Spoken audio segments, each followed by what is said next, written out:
माँ, इस लड़की का किसी और के साथ चक्कर चल रहा है और ये मुझे धोखा दे रही है। जैसे ही ये शब्द मेरे मुंह से निकले, वह किसी हथौड़े की तरह मेरी पत्नी पर पड़े। मुझे पूरा यकीन था कि वह खुद को सही साबित करने की कोशिश करेगी, रोएगी, गिड़गिड़ाएगी या कम से कम सफाई देगी, लेकिन उसने कुछ भी नहीं कहा। वह बस थोड़ी दूरी पर खड़ी रही, मेरी सारी बातें चुपचाप सुनती रही। दूसरी ओर माँ की आंखों से आंसू बह रहे थे और वह रोते हुए कह रही थी कि उनकी बहू कभी भी ऐसा नहीं कर सकती। मैंने इसी मौके का फ़ायदा उठाया और माँ से कहा, अगर ये सच नहीं है तो बताएं, आपकी बहू इस वक्त चुप क्यों है? वो आखिर बोल क्यों नहीं रही? जब मैंने अपनी पत्नी की ओर देखा तो वह बेहद शांत खड़ी थी, जैसे उसके पास कहने के लिए कोई शब्द ही ना हो, या फिर वह कुछ कहना ही नहीं चाहती हो।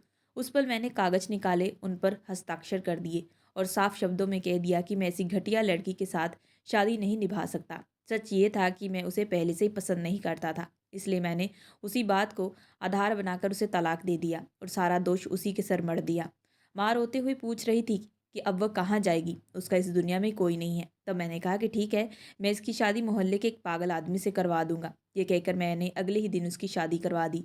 मुझे लगा था कि वह चीखेगी, रोएगी, सबके सामने मेरा विरोध करेगी, लेकिन उसने अभी तक कुछ भी नहीं कहा। बस ये कहा कि भगवान सब देख रहा है और जो जैसा करता है उसे वैसा ही फल मिलता है। मैंने उसकी बातों को अनदेखा कर दिया और जल्दी से उसे विदा करके उसके पागल पति के साथ ससुराल भेज दिया। मुझे पूरा विश्वास था कि उस आदमी से शादी करके अब उसकी ज़िंदगी पूरी तरह बर्बाद हो जाएगी। लेकिन अगले ही दिन जब मेरी पूर्व पत्नी मेरी माँ से मिलने घर आई तो उसके आसपास कई पुलिस के सिपाही खड़े थे। तभी गाड़ी से उसका पागल पति उतरा और उसे देखते ही मेरे पैरों तले ज़मीन खिसक गई, क्योंकि जिसे मैं पागल समझ रहा था वो तो मेरा नाम अभय शर्मा है। उम्र 32 साल। मैं जिस घर में पैदा हुआ था वहाँ प्यार भी था और डर भी। पिता सरकारी नौकरी में थे, कम बोलने वाले, सख्त अनुशासन के आदमी। माँ घर संभालने वाली स्त्री थी, लेकिन उनका निर्णय ही घर का अंतिम नियम होता था। मैं इकलौता बेटा था, इसलिए उम्मीदों का बोझ भी सिर्फ मेरे कंधों पर था। बचपन से मुझे सिखाया गया कि अच्छा बेटा वही होता है जो सवाल नहीं करता। पढ़ाई में मैं हमेशा आगे रहा। शहर के बड़े कॉलेज में दाखिला मिला तो पहली बार लगा कि ज़िंदगी मेरी भी हो सकती है। लोग मुझे आत्मविश्वासी समझते थे, लेकिन सच ये था कि मैं भीतर से हमेशा खुद को साबित करने में लगा रहता। मुझे अपनी काबिलियत पर भरोसा था। शायद इसी भरोसे ने मुझे थोड़ा घमंडी बना दिया। मैं रिश्तों को हल्के में लेता, क्योंकि मुझे लगता था कि भावनाएं कमज़ोर लोगों के लिए होती हैं। लेकिन ये सोच तब टूटी जब मेरी ज़िंदगी में एक लड़की आई। वह न ज़्यादा बोलती थी और ना खुद को साबित करने की कोशिश करती थी। उसकी सबसे अलग बात यह थी कि वह साफ कहती थी, अगर रिश्ता है तो छुपकर नहीं, सम्मान के साथ। मैं उसके साथ भविष्य की बातें करने लगा था। मुझे पहली बार लगा कि मैं किसी के साथ बराबरी का रिश्ता रखना चाहता हूँ। कॉलेज खत्म होते ही मैंने घर में शादी की बात छेड़ी। मुझे लगा कि पिता समझेंगे, माँ धीरे धीरे मान जाएंगी, लेकिन मैंने अपनी माँ को कभी सच में जाना ही नहीं था। उन्होंने बिना मेरी बात सुने कह दिया कि मेरी शादी पहले से तय है। लड़की उनकी बहुत करीबी जान पहचान की थी, इसलिए यह फैसला उनके लिए सिर्फ रिश्ता नहीं था, प्रतिष्ठा का सवाल था। मैंने मना किया, पहली बार खुलकर विरोध किया। पिता चुप रहे, माँ ने इसे अपमान मान लिया। बात दिनों दिन बढ़ती चली गई। फिर एक दिन माँ ने एक ऐसा कदम उठा लिया जिसने मुझे तोड़कर रख दिया था। अस्पताल की सफ़ेद दीवारों के बीच खड़ा मैं खुद को अपराधी महसूस करा था। माँ बच गई, लेकिन उनके शब्द अब और कठोर हो चुके थे। उन्होंने साफ कहा कि अगर मैंने उनकी बात ना मानी तो वे खुद को दोबारा नुकसान पहुंचाएंगी। मैं समझ गया कि ये लड़ाई तर्क से नहीं, भावनाओं से लड़ी जा रही है, और इस लड़ाई से मैं पहले ही हार चुका था। मैंने चुपचाप हाँ कह दी। घर में तैयारियां शुरू हो गई। मेरे चेहरे पर मुस्कान थी, लेकिन मन खाली था। जिस लड़की से मेरी शादी हो रही थी वह भी इस सच्चाई को समझ रही थी कि ये रिश्ता इच्छा से नहीं, हालात से बना है। हम दोनों के बीच कोई वादा नहीं हुआ, कोई सपना नहीं बुना गया। शादी के बाद जब पहली बार मैं उस कमरे की ओर बढ़ा तो मेरे कदम अपने आप धीमे हो गए। दरवाज़ा खोलते समय हल्के हाथ काँप रहे थे। कमरे में पीली रोशनी फैली थी। वह बिस्तर के किनारे बैठी थी, सीधी पीठ, शांत चेहरा, जैसे पहले से ही सब स्वीकार कर चुकी हो। शादी की पहली रात कमरे में घुसते मैंने दरवाज़ा बंद कर दिया। मैंने एक पल भी ना लगाया और सीधे उसके सामने जा खड़ा हुआ। मेरी आवाज़ ठंडी और सख्त थी। मैंने उसे साफ कहा कि ये विवाह मेरी इच्छा से नहीं हुआ, मुझ पर दबाव डाला गया है, और मैं इस रिश्ते को पति पत्नी की तरह निभाने का कोई वादा नहीं कर सकता और मुझसे कोई उम्मीद ना रखे। मैं चाहता था कि वह टूटे, विरोध करे, शायद खुद को बेबस बताए, लेकिन उसने सिर्फ गर्दन उठाकर मेरी ओर देखा। उसके चेहरे की बनावट तेज थी, आंखों में अजीब सी गहराई थी, फिर भी उस वक्त वे आंखें बिल्कुल खाली थी। उसने बहुत धीमे स्वर में कहा कि उसे ये बात पहले से मालूम है। उसका जवाब सुनकर मैं हैरान रह गया। मैंने पूछा कि उसे ये सब कैसे पता। उसने नज़रें चुरा ली, शांत स्वर में बोली, मुझे किसी तरह की चिंता करने की ज़रूरत नहीं है, वह मेरे रास्ते में कभी नहीं आएगी। फिर उसने ये भी कहा कि शायद मैं थका हुआ हूँ और अगर चाहूँ तो वह खाने की व्यवस्था कर सकती है। उसके शब्दों में न शिकायत थी न आग्रह। उसका ये असामान्य संयम मुझे देखकर चिढ़ाने लगा। मैंने गुस्से में कह दिया कि मुझे कुछ नहीं खाना। मैंने ये भी साफ कर दिया कि बिस्तर मेरा है और वह चाहे तो नीचे जाकर सो जाए, कमरे में रखे सोफे पर चली जाए। या मुझे उम्मीद थी कि वह कम से कम इस बात पर सवाल करेगी, लेकिन उसने फिर भी कुछ नहीं कहा। उसने बिना कुछ कहे सर हिला दिया, फिर उठी, अपना तकिया उठाया और खामोशी से जाकर सोफे पर बैठ गई। दिन इसी तरीके से बीतने लगे। वह मेरे लिए सिर्फ एक मजबूरी रह गई थी, एक ऐसा रिश्ता जिसे मैंने दिल से कभी स्वीकार नहीं किया, लेकिन वह हर दिन एक ही ढंग से खुद को साबित करती रहती। सुबह जल्दी उठना, घर के काम संभालना, फिर मेरे लिए नाश्ता, मेरे कपड़े स्वयं तैयार रहते, जूते साफ रहते, मेरी ज़रूरतों का वह इस तरह ध्यान रखती जैसे यही उसका जीवन उद्देश्य हो। मैं समझ रहा था कि वह धीरे धीरे मेरे दिल में जगह बनाना चाहती है, और मैं जानबूझकर उससे नज़रें चुराता रहा। एक दिन माँ ने नाश्ते के समय उसकी तारीफ कर दी। उन्होंने कहा कि इतनी जिम्मेदार पत्नी हर किसी को नहीं मिलती। मुझे यह सुनकर गुस्सा आ गया। मैंने चम्मच मेज पर रख दिया और कह दिया कि उन्होंने उसे मुझ पर थोप दिया है। मैंने यहाँ तक कह दिया कि उसकी ये देखभाल मुझे बोझ लगने लगती है। वह रसोई के दरवाजे पर खड़ी सब सुन रही थी। मैंने उसकी आंखों में पल भर के लिए पीड़ा देखी, लेकिन अगले ही पल उसने खुद को संभाल लिया। वह मुस्कुराई और माँ से बोली कि मुझे देर हो रही है। उसका यह धैर्य, उसका शांत रहना मेरी झुलझुलाहट को और बढ़ा रहा था। जितनी वह चुप रहती उतनी ही मेरे भीतर की कड़वाहट गहरी होती जाती। कुछ दिनों बाद मुझे खबर मिली जिसने मेरी पूरी दुनिया हिला दी। जिस लड़की से मैं प्रेम करता था, अब उसकी शादी हो चुकी थी। ये सुनते ही मैं पूरा टूट चुका था। मैं देर तक रोया। मैंने उसे संपर्क करने की बहुत कोशिश की, लेकिन उसने कोई जवाब नहीं मिला। उस रात मैं पूरा बिखरा हुआ कमरे में लौटा। गुस्से में मैंने पास रखा गमला उठाकर जमीन पर फेंक दिया। वह उस समय पढ़ रही थी। आवाज़ सुनकर तुरंत मेरे पास आई और पूछी कि क्या मैं ठीक हूँ। मैंने उसे डांट दिया और अपने से दूर रहने को कहा। मैंने अपनी हालत का दोष उसे और अपनी माँ दोनों को बना दिया। मैं सोफे पर बैठ गया और खुद पर काबू नहीं रख पाया। वह चुपचाप मेरे लिए पानी ले आई।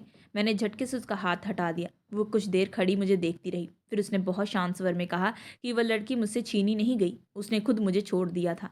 मैंने अविश्वास से उसकी ओर देखा और पूछा कि वह ऐसा क्यों कह रही है। उसने बताया कि उस लड़की की शादी काफ़ी पहले हो चुकी थी। यह सब मेरी माँ की तबीयत खराब होने से भी पहले हुआ था। मैं सुन रह गया। मैंने उससे पूछा कि उसे यह सब कैसे पता। उसने गहरी सांस ली और कहा कि उसने मुझे विश्वविद्यालय में उस लड़की के साथ देखा था, और जब उसे बताया गया कि उसकी शादी मुझसे तय हुई है, तब उसने खुद जाकर उस लड़की से बात की थी। तब उसने उसे साफ कह दिया था कि अगर तुम उनसे प्यार करती हो तो मैं खुद पीछे हट जाऊंगी। मैं उसकी हर बात ध्यान से सुन रहा था, जैसे सांस भी संभाल कर ले रहा हूँ। उसने बहुत धीमी लेकिन साफ आवाज़ में कहा कि वह मुझसे प्यार तो करती थी, लेकिन वह एक ऐसे आदमी के साथ अपना जीवन नहीं बिता सकती थी जो अपनी माँ के सामने अपने फैसले के लिए खड़ा ना रह सका।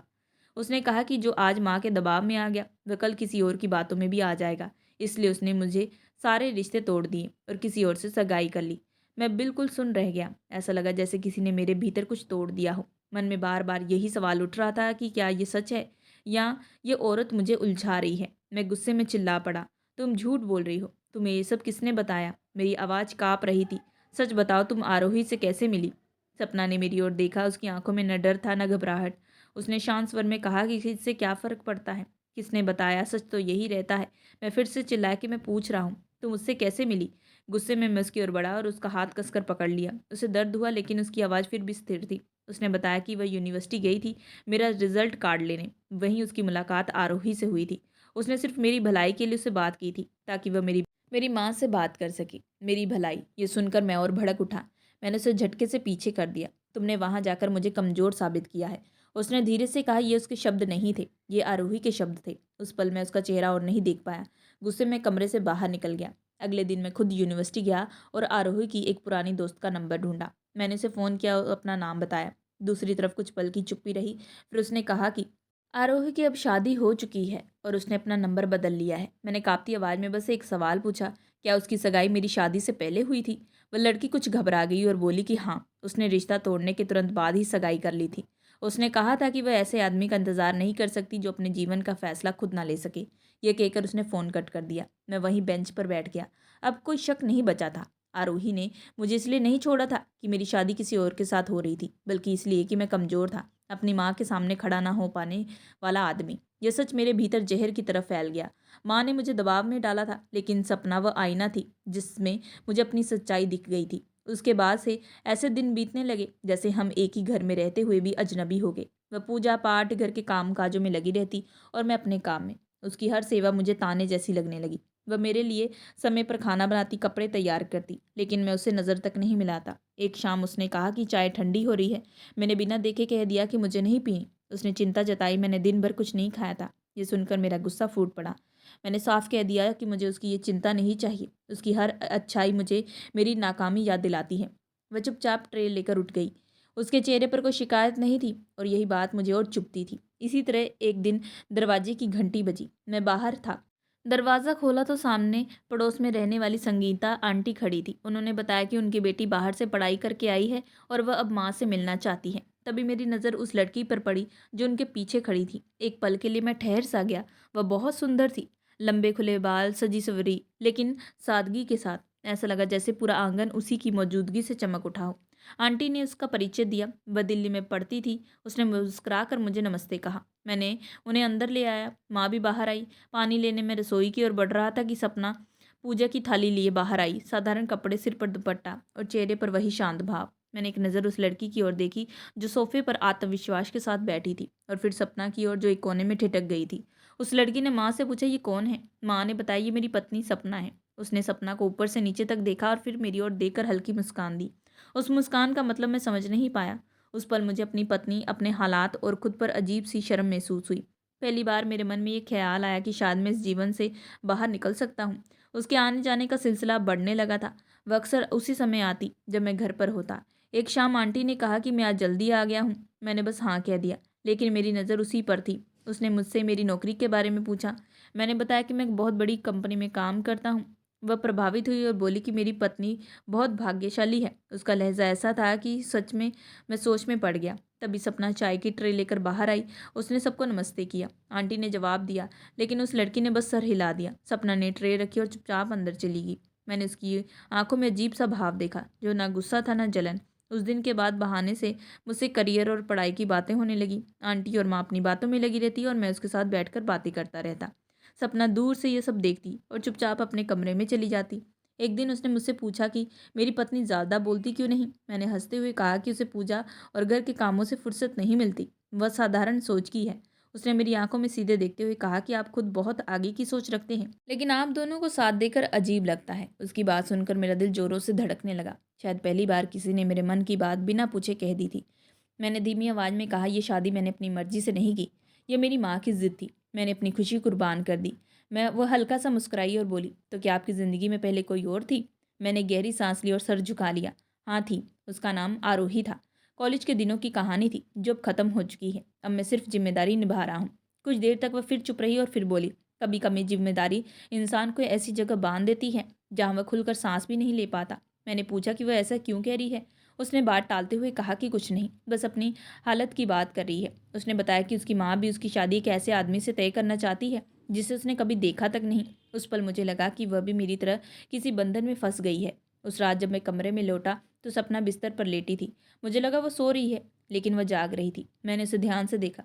वह सजी सवरी नहीं थी, लेकिन लोग कहते थे कि वह सुंदर है। उसका सादा रहना मुझे हमेशा खटकता था। मुझे लगता था कि वह मेरे स्तर की नहीं है। अचानक उसने आंखें खोल दी और बैठ गई। उसने शांत स्वर में पूछा कि क्या मुझे कुछ चाहिए। मैंने बेरुखी से मना कर दिया और कहा कि बस उसे देख रहा था। उसने बिना किसी शिकायत के पूछा कि क्यों। मैंने कहा कि वह इतनी मेहनत करती है, पूजा करती है, सबका ख्याल रखती है, फिर भी क्या उसे कभी बुरा नहीं लगता जब मैं किसी और से बात करता हूँ। वह चौंकी नहीं, बस गहरी सांस लेकर बोली, बुरा इस बात का लगता है कि मैं सच को देख कर भी पहचान नहीं पा रहा। मैंने चिढ़कर पूछा कि वह मुझे क्या सिखाना चाहती है। उसने बस इतना कहा कि हर चमकने वाली चीज़ सही नहीं होती। उसकी बात मुझे तीर की तरह लगी। मैंने उसे ताना मारते हुए कहा कि वह मेरी माँ की मजबूरी है और मुझे सलाह देने का हक नहीं रखती। मैंने साफ कह दिया कि मैं अब किसी और को पसंद करने लगा हूँ। मैं बाहर जाने लगा तो उसकी आवाज़ ने मुझे रोक दिया। उसने कहा कि वह मुझे नहीं रोकेगी, लेकिन इतना ज़रूर कहेगी कि वह लड़की मुझे उससे ज़्यादा नुकसान पहुँचाएगी। उसने कहा कि वह मेरी नफ़रत सह रही है, लेकिन वह मेरा घमंड तोड़ देगी। मैं गुस्से में हंस पड़ा। मुझे लगा कि वह सिर्फ जल रही है। मैंने चिल्लाकर कहा कि मैं जिसे चाहूँ हासिल करके रहूँगा। ये कहकर मैं बाहर चला गया। मेरे दिमाग में सिर्फ वही लड़की घूम रही थी। मैंने तय कर लिया था कि अब मैं इस घुटन भरी ज़िंदगी में नहीं रहूँगा। अगले दिन मैंने उसे फ़ोन किया और कहा कि मुझे उससे अकेले में मिलना है।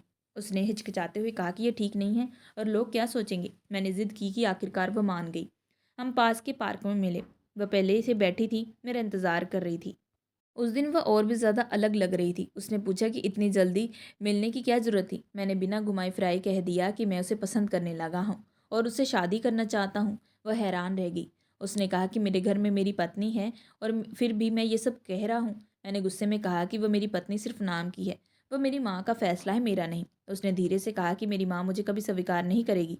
मैंने जोश में कह दिया कि अब मुझे किसी की परवाह नहीं, मैं अपना फैसला खुद लूँगा। वह चुप हो गई। फिर उसकी आंखों में आंसू आ गए। उसने कहा कि काश सब इतना आसान होता। मैंने घबरा कर पूछा कि क्या वो मुझे पसंद नहीं करती। उसने कहा कि बात पसंद या नापसंद की नहीं है, उसकी भी एक मजबूरी है। उसने बताया कि उसका एक भाई है जो मानसिक रूप से ठीक नहीं है। लोग उसे कमज़ोर समझते हैं, वह उसकी अकेली जिम्मेदारी है। वह शादी करके उसे अकेला नहीं छोड़ सकती। उसकी बात सुनकर मेरा सपना टूटता हुआ महसूस हुआ। मैं चुप खड़ा उसे देखता रहा और सोचता रहा कि अब इस रास्ते का कोई हल है भी या नहीं। फिर उसने बिना घुमाए फिराए बात शुरू की। बोली, ज़िंदगी से वह समझौता नहीं करना चाहती। अगर मैं अब भी उसे चाहता हूँ तो वह आधे रास्ते पर चलना बंद करना होगा। उसकी आवाज़ में न कोई भावुकता थी न गुस्सा, बस साफ शब्दों में। मैंने बेचैनी से पूछा कि वह मुझसे चाहती क्या है। फिर रिद्धि कुर्सी से उठी, खिड़की के पास गई और बाहर देखते हुए बोली कि वह मुझसे शादी करना चाहती है, लेकिन उसके लिए कुछ बातें पहले ठीक करनी होगी। मैंने राहत की सांस ली, जैसे बात आसान हो।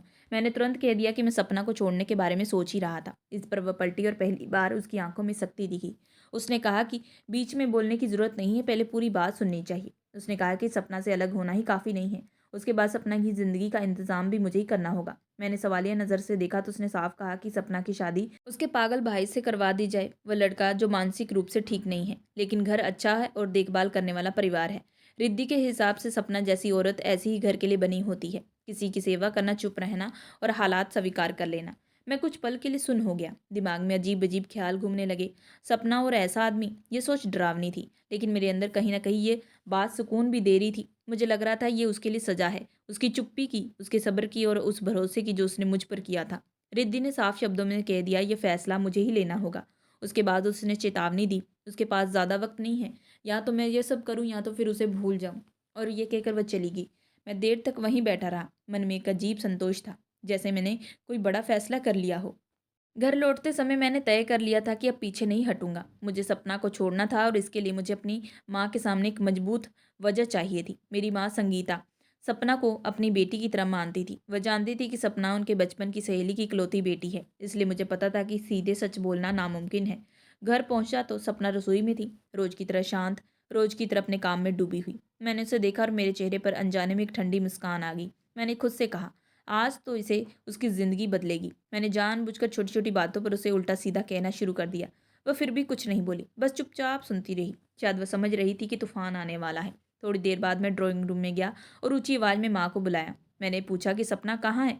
माँ ने हैरानी से मेरी तरफ देखा और कहा कि वह अंदर होगी। मैंने कहा, मुझे उससे अभी बात करनी है। मेरी आवाज़ में गुस्सा साफ था। सपना बाहर आई, उसके चेहरे पर वही स्थिरता थी, जैसे वह सब पहले से जानती हो। मैंने बिना भूमिका के कह दिया कि मैं अब उसके साथ नहीं रह सकता। माँ चौंक गई। उन्होंने पूछा, ये कैसी बात है। मैंने खुद को सही साबित करने के लिए झूठ का सहारा लिया। कहा कि सपना भरोसे के लायक नहीं है, वह मुझे धोखा दे रही है। माँ ने गुस्से में कहा कि मैं होश में नहीं हूँ। सपना ने कभी घर की मर्यादा नहीं तोड़ी, लेकिन मैं अपनी बात पर अड़ा रहा। मैंने कहा, मैं बहुत सह चुका हूँ और अब और नहीं। मैंने सोचा कि सपना रोएगी, सवाल करेगी, खुद को बेगुनाह साबित करेगी, लेकिन वह फिर शांत थी। उसकी आंखों में न डर था न हैरानी, बस एक अजीब सा ठहराव। मैंने उसे पूछा कि क्या वह कुछ कहना चाहती है। उसने धीरे से कहा, अब कहने को बचा ही क्या है, जो था वह कह चुका हूँ मैं। मैंने मेज से कागज उठाए और उसे तलाक के कागज आगे बढ़ा दिए। माँ यह देखकर टूट गई। वह रोने लगी और बोली कि मैंने उसकी सहेली की बेटी की जिंदगी बर्बाद कर दी है। मैंने ठंडे स्वर में कहा कि उसकी माँ अब इस दुनिया में नहीं है और शायद यही वजह है कि सपना आज इतनी अकेली खड़ी है। ये सुनकर सपना हल्की सी मुस्कुराई। उसने बस इतना कहा कि इंसान को वही मिलता है जो वो दूसरों को देता है। उसके बाद कमरे में अजीब सी खामोशी फैल गई। मैं दोबारा माँ की तरफ मुड़ा तो माँ का तो रोना रुक ही नहीं रहा था। वह बार बार यही कहे जा रही थी कि सपना कहीं जाएगी कहाँ। उसका कोई अपना है ही नहीं, कोई सहारा नहीं। उसकी माँ का पुराना किराए का कमरा कब का छूट चुका है और बहनें अपनी अपनी ज़िंदगी में बिखर चुकी हैं। माँ की आवाज़ में डर था, जैसे वह किसी बेसहारा बच्चे को सड़क पर छोड़ने जा रही हो। मैं अंदर ही अंदर संतुष्ट था, यही तो मैं चाहता था। मैंने अचानक नरमी ओढ़ ली, माँ से कह दिया कि इतनी निर्दयी संतान तो नहीं हूँ कि किसी को यूं ही बाहर निकाल दूँ। माँ ने उम्मीद से मेरी तरफ देखा। मैंने कहा कि सपना कुछ समय ऊपर वाले हिस्से में रह सकती है, सिर्फ कुछ महीने। तब तक माँ उसके लिए कोई रिश्ता देख ले। शादी हो जाएगी तो उसकी जिम्मेदारी भी खत्म हो जाएगी और घर की बदनामी भी नहीं होगी। माँ जानती थी कि इस हालत में मना करने का कोई रास्ता नहीं है। वह सपना को चुपचाप ऊपर लेकर चली गई। जैसे मैं अकेला हुआ तो मैंने तुरंत रिद्धि को फ़ोन किया। फ़ोन उठाते ही मैंने बताया कि काम हो गया है, सब खत्म। दूसरी तरफ से उसकी हंसी सुनाई दी। उसने कहा, ये तो बस शुरुआत है। उसने तसल्ली दी कि अब माँ भी धीरे धीरे मान जाएगी। मैंने बताया कि सपना को ऊपर वाले हिस्से में रखा गया है और कुछ ही समय में उसकी दूसरी शादी तय कर दी जाएगी। रिद्धि को यह सुनकर जैसे चैन मिल गया। उसने कहा कि उसका परिवार एक ऐसी औरत की तलाश में है जो घर संभाल सके और ज़्यादा सवाल न करे। फ़ोन करते समय मुझे लगा जैसे मैंने सही रास्ता चुन लिया हो।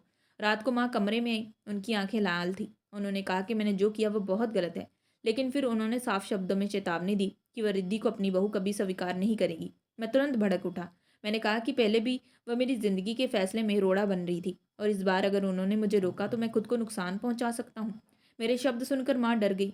उन्हें लगा कि मैं सच में कुछ भी कर सकता हूँ। वह बिना कुछ बोले कमरे से चली गई। मैं सोने की कोशिश कर रहा था कि अचानक ऊपर से मुझे किसी के ज़ोर ज़ोर से हंसने की आवाज़ आई। हल्की खुली हुई हंसी। मैं सुन रह गया। वह सपना की आवाज़ थी, जिस औरत को मैंने आज बेसहारा कर दिया। वह हंस रही थी। मेरे भीतर डर और गुस्सा एक साथ उठे। मैं तेजी से सीढ़ियों से चढ़ा और बिना खटखटाए दरवाज़ा खोल दिया। कमरे में हल्की रोशनी थी। सपना खिड़की के पास खड़ी बाहर फैले अंधेरे को देख रही थी। मैंने कठोर स्वर में पूछा कि वह क्यों हंस रही थी। वह मुड़ी और पहली बार मैंने उसके चेहरे पर डर नहीं देखा, बस एक अजीब सी शांति थी। उसने पूछा कि क्या अब हंसने पर भी रोक है। मैंने उसे साफ पूछा कि उसे खुशी की किस बात की है। उसने कहा कि शायद अपनी हार पर, लेकिन यह हार उसे हल्की लग रही थी क्योंकि उसने खुद को पहली बार खुला महसूस किया है। मैंने तंज कसा कि उसके पास अब जाने के लिए कोई जगह नहीं है। वह अब भी मेरे ही घर में है। उसने बहुत धीरे से कहा, असली कैद दीवारों से नहीं बनती। जब मन थक जाता है तब इंसान बंधा होता है। आज उसका मन हल्का है। उसने मुझे जाने को कहा और यह भी जोड़ा कि रिद्धि मेरा इंतजार कर रही होगी। उसका नाम उसके मुंह से इतनी सहजता से सुनकर मैं झिलमिला उठा। मुझे लगा जैसे वह सब कुछ जानती है, समझती है और फिर भी निश्चित है। मैं दरवाज़ा जोर से बंद करके नीचे आ गया। आने वाले दिन में घर बिल्कुल बदल गया। माँ मुझसे कम बात करने लगी। ज़्यादातर समय वह ऊपर सपना के पास रहती या फिर अपने कमरे में चुपचाप बैठी रहती। घर में आवाज़ें थी, लोग थे, लेकिन फिर भी एक अजीब सी खामोशी हर समय चलती थी। अगली सुबह नाश्ते की मेज पर अजीब सी खामोशी थी। माँ चुपचाप बैठी थी। मैंने बात शुरू की, माँ अब सपना की शादी कर देनी चाहिए। माँ ने मुझे ऐसे देखा जैसे मेरी बात समझ नहीं आई हो। मैं एक रिश्ता देख कर आया हूँ, मैंने आगे कहा। लड़का ठीक है, मैं चाहता हूँ कि आप जल्दी हाँ कर दे। माँ के हाथ से कप लगभग गिर ही गया था। तुम होते कौन हो उसकी ज़िंदगी तय करने वाले। उनकी आवाज़ काँप रही थी। जिसे तुमने खुद ठुकरा दिया, अब उसकी शादी का फैसला भी तुम लोगे। मैंने कड़े स्वर में कहा, मुझे ऐसा करना जरूरी है। लोग सवाल उठाते हैं कि तलाक के बाद भी वो यहाँ पर क्यों रह रही है, इसलिए ये शादी जरूरी है। माँ खड़ी होगी, मैं ये शादी नहीं होने दूंगी। मैं भी उठ खड़ा हुआ, तो ठीक है, 2 दिन बाद शादी है। अगर आपने साथ नहीं दिया तो इसका अंजाम अच्छा नहीं होगा। मेरी बात सुनकर माँ सुन रह गई। कुछ पल बाद टूटे स्वर में बोली, कब? 2 दिन बाद, मैंने जवाब दिया। उस दिन के बाद माँ ने मुझसे कोई बात नहीं की, कभी मुझे देखती नहीं, बस चुपचाप सीढ़ियाँ चढ़कर सपना के पास चली जाती। मैंने उनकी चुप्पी को अब अपनी जीत समझ लिया था। शादी की तैयारियां मैंने खुद ही करवाई थी। मैं रिद्धि के साथ उसके भाई को देखने गया। वह घर के कोने में बैठा था, बिखरे बाल, अस्त व्यस्त कपड़े, नजरें झुकी हुई। उसे देखकर यही लगा कि वह सच में मानसिक रूप से कमजोर है। मेरे मन में अजीब सी संतुष्टि हुई कि सपना के लिए इससे बेहतर सजा क्या हो सकती थी। मैं ऊपर गया। सपना अपना थोड़ा सा सामान समेट रही थी, चेहरे पर वही शांति, वही ठहराव। तैयार हो? मैंने रूखे लहजे में पूछा। तुम्हारा नया पति इंतजार कर रहा है। वह मेरी तरफ मुड़ी। हाँ, मैं तैयार हूँ, उसने बस इतना कहा। उसकी ये शांति मुझे चुभ रही थी। तुम जानती भी हो किस तरह की जिंदगी में जा रही हो, मैंने तंज कसते हुए कहा। एक बीमार दिमाग वाले इंसान से शादी हो रही है तुम्हारी, उसने हल्की सी मुस्कान के साथ कहा। भगवान जो देता है वही सही होता है। शायद वो इंसान आपसे ज्यादा अच्छा साबित हो। बस करो। मैं झलमला उठा। तुम मेरी जिंदगी से जा रही हो, यही काफी है। मैंने उसे जबरदस्ती नीचे ले आया। लॉन में माँ बैठी रो रही थी। मैंने नज़रअंदाज किया और सपना को लेकर संगीता आंटी के घर चला गया। शादी की रस्में शुरू हुई। रिद्धि सपना के पास बैठी थी, उसके कान में कुछ कह रही थी और सपना भी हल्की मुस्कुरा रही थी। मुझे ये सब अजीब लगा, मगर मैंने ध्यान ना दिया। पंडित जी ने आगे की रस्में शुरू की और पंडित जी मंत्र पढ़ रहे थे। उनकी आवाज़ आंगन में गूंज रही थी, लेकिन मेरा मन वहाँ नहीं था। मेरी नज़र बार बार रिद्धि पर जा रही थी। वह तो जरूरत से ज़्यादा शांत बैठी थी। उसके चेहरे पर कोई उत्साह नहीं था, जैसे सब कुछ पहले से तय हो। सपना दूसरी तरफ चुपचाप बैठी थी। ना आंखों में डर था, ना चेहरे पर शिकायत। वह किसी मजबूत औरत जैसी नहीं लग रही थी, उल्टा उसके चेहरे पर अजीब सा आत्मविश्वास था। ये दोनों बातें मुझे बहुत ज़्यादा खटक रही थी, लेकिन मैंने खुद को समझा लिया कि शायद हालात ने उसे ऐसा बना दिया। अब फेरे शुरू होंगे, पंडित जी ने कहा। माँ वहीं बैठी ही थी। उनके हाथ कांप रहे थे। बार बार सपना की तरफ देख रही थी, जैसे कुछ कहना चाहती हूँ, लेकिन शब्द साफ नहीं दे रहे थे। मैंने उनकी तरफ देखा और नजरें फेर ली। अब पीछे हटने का कोई रास्ता नहीं था। पहले पहला फेरा हुआ, दूसरा फेरा हुआ।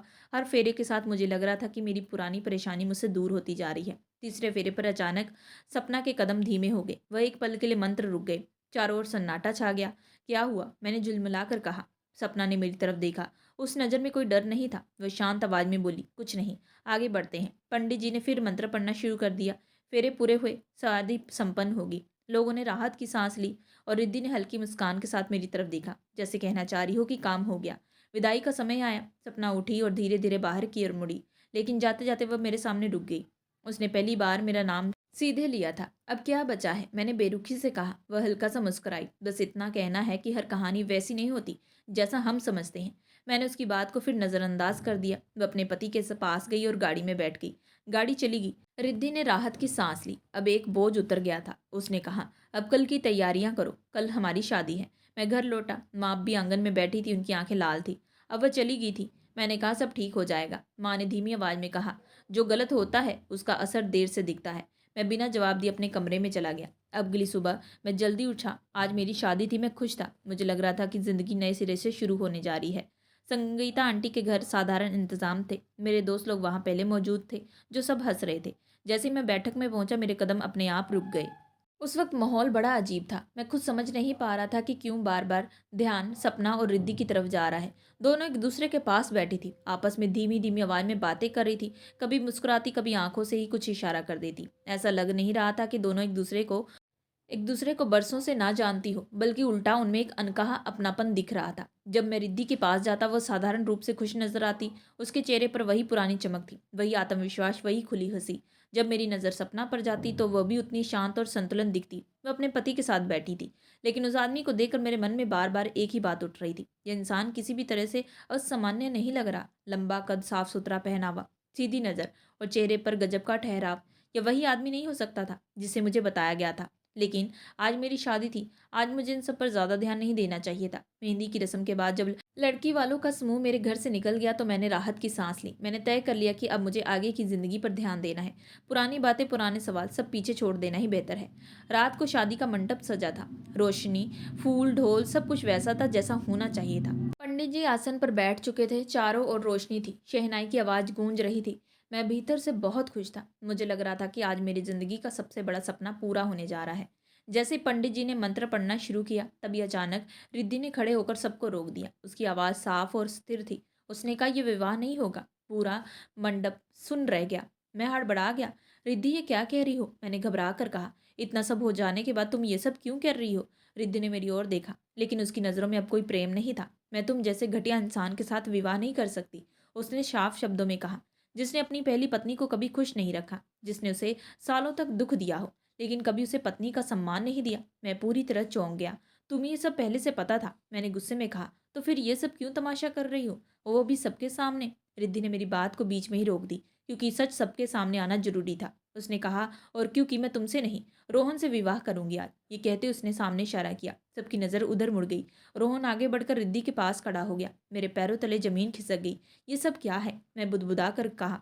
रिद्धि, तुम अचानक इतनी बदल कैसे गई? ये सब तो हमारा प्लान था। रिद्धि हल्की सी मुस्कुराई। हाँ, उसने कहा, यह सब मेरा ही प्लान था, एक ऐसे आदमी को सबक सिखाने के लिए जिसने मेरी सबसे अच्छी दोस्त की जिंदगी को नरक बना दिया। उसने पीछे की ओर देखा।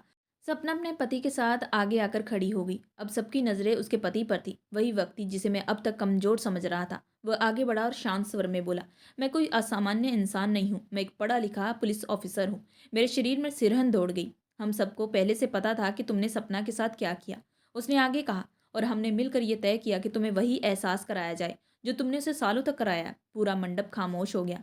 शादी के मंत्र अधूरे रह गए थे और मैं वही खड़ा था, अपने ही कर्मों के सामने पूरी तरह बेबस। तभी रिद्धि ने मेरी तरफ देखकर कहा, मैंने उसकी बचपन की दोस्त को धोखा दिया है और वह इस बात को कभी बर्दाश्त नहीं कर सकती थी। इसी वजह से आज उसने मेरे साथ ये खेल खेला। उसकी बात सुनते मैं पूरी तरह सुन रह गया। मैंने हैरानी से पूछा, तुम्हारी बचपन की दोस्त? इस पर रिद्धि ने खुद जवाब दिया। उसने कहा कि हाँ, सपना उसकी बचपन की दोस्त थी। वे दोनों स्कूल में एक साथ पढ़ते थे, लेकिन सपना आगे पढ़ नहीं पाई क्योंकि उसके माता पिता के पास इतने पैसे नहीं थे। उस समय रिद्धि को पढ़ाई के लिए दूसरे शहर भेज दिया गया। रिद्धि बताती चलेगी कि कई सालों के बाद जब उसने सपना को मेरे घर पर देखा, तो उसकी हालत देखकर उसका दिल भर आया। वह सपना को पहचान नहीं पाई थी, लेकिन जब उन्हें उसने उससे बात की, तब उसे सच्चाई पता चली।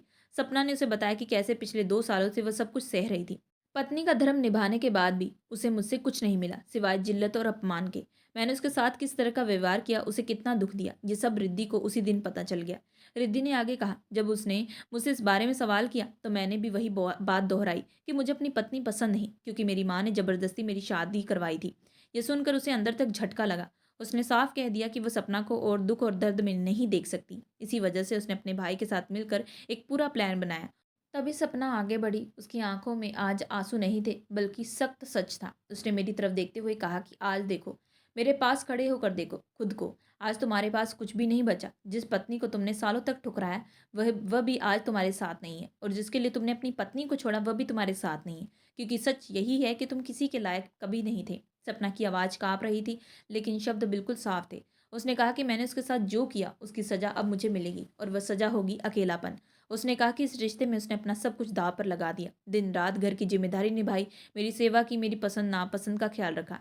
लेकिन मैं कभी भी उससे खुश नहीं हुआ। हर बात पर उसे नीचा दिखाया, हर बात पर ताना मारा। उसने कहा कि मैं ये भूल गया था कि सब कुछ सहने वाली औरत भी आखिरकार इंसान होती है, और हर इंसान की एक सीमा होती है। सपना ने यह भी कहा कि अगर रिद्धि उसकी ज़िंदगी में ना आई होती तो शायद आज भी मैं किसी और लड़की के चक्कर में उसे पहले ही छोड़ चुका होता।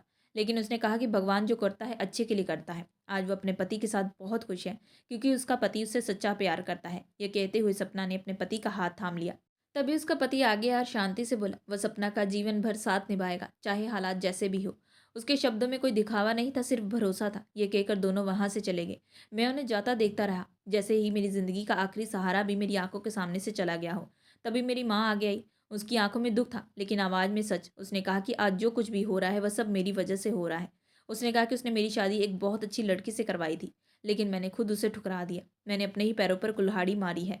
माँ ने कहा कि अब मुझे जीवन भर इसका पछतावा रहेगा। दूसरी तरफ रिद्धि ने भी रोहन से शादी कर ली। वह भी अपनी ज़िंदगी में अब खुश है। उस पल मुझे एहसास हुआ कि अब मेरे पास कुछ भी नहीं बचा। मैं वहीं खड़ा था, आंखों में डर और दिल में भारी पछतावा।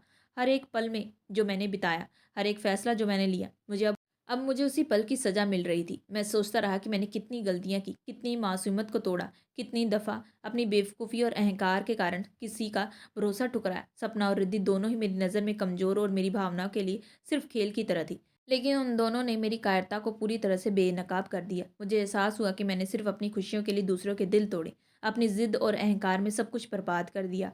वह सपना जिसकी मासूमियत और ईमानदारी मैंने अनदेखी की, वह अब खुश थी। रिद्धि जिसकी मुस्कान और भरोसे को मैंने समझने की कोशिश नहीं की, वह भी अपनी ज़िंदगी में अब आगे बढ़ चुकी है, और मैं वहीं खड़ा था, खाली हाथ, अपनी गलतियों का बोझ तले दबा हुआ। दिल में गहरी खटास थी, जो केवल पछतावे की थी। यह पछतावा इतना गहरा था कि मैं हर पल खुद से पूछता रहा, क्यों मैंने उसे दुख दिया, क्यों मैंने अपनी ही ज़िंदगी को जकड़ लिया। अब कोई वापसी नहीं थी, कोई रास्ता नहीं था। मैं सिर्फ खड़ा था, अपने अहंकार और अज्ञानता के कारण खोए हुए अवसरों और टूटे हुए रिश्तों के सामने, और ये जानते हुए कि जिन फैसलों ने मुझे शक्ति दी थी, वही फैसला मेरी सबसे बड़ी अब कमजोरी बन गए थे। हर सांस के साथ यह समझ आया कि सच में इंसान की सबसे बड़ी सजा उसकी अपनी गलती और उसके पछतावे में ही छुपी होती है। मैं अब जान गया था कि मेरे हाथ से सब कुछ निकल चुका था। खुशियाँ जो मैंने कभी समझी नहीं, अब कभी वापस नहीं आएगी, और यही मेरा जीवन था।